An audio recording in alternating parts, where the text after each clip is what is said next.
As I was reading through your book, I at first was thinking, okay, are these all of your subjects are the people who were transitioning into new careers? Were they all females, or were they males, or was there some sort of division? What can you tell us about that?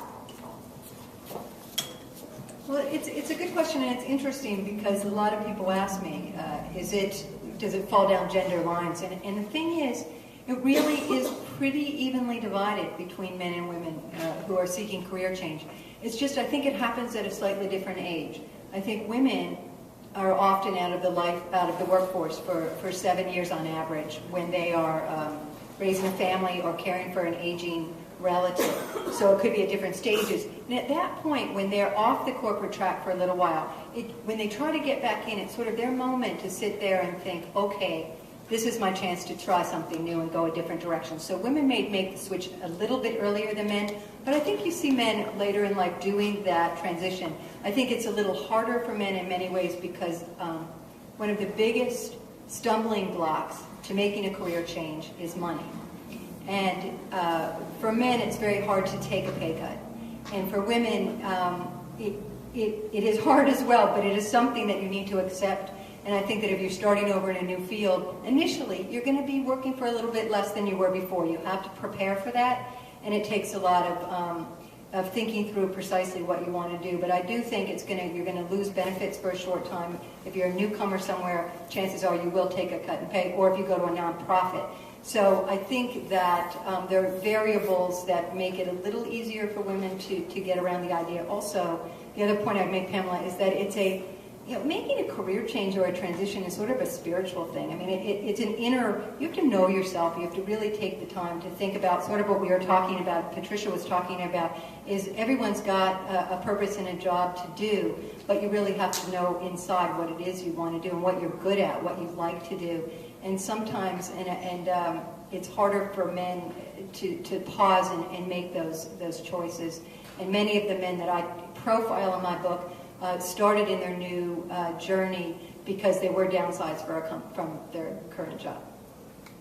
You spoke a little bit about financial fitness.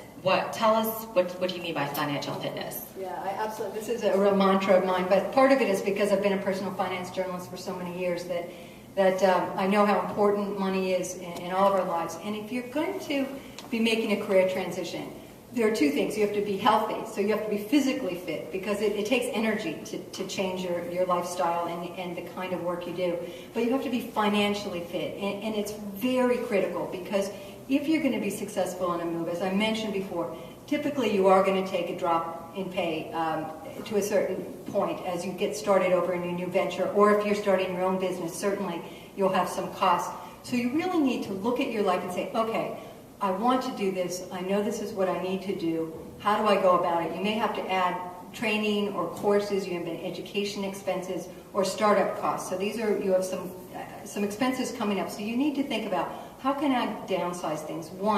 Several people I talked to and interviewed for this book, What's Next, were able to downsize their homes. They really went through this situation and thought, okay, I don't need this big house anymore. I'm at a point where I can downsize, or at the very least refinance. And in today's market, hey, it's a pretty good idea if you can refinance your mortgage. So you get your housing costs down, and as Kim mentioned, that's one of our main expenses. So you can do that. If you can find other ways to trim your costs, it's critical to get your credit score in good shape. You want to get out of debt because debt is a huge dream killer. It's impossible to move forward if you have that holding over your head. And I think more and more today our credit scores are so important, and you kind of glaze over and you go, oh my gosh, I don't want to think about credit scores, but the fact of the matter is it means something. It means a lot. If you're changing to a new job, employers are checking your credit score to see what kind of person you are. If you're trying to get a loan to start a new business, of course lenders are looking at that number.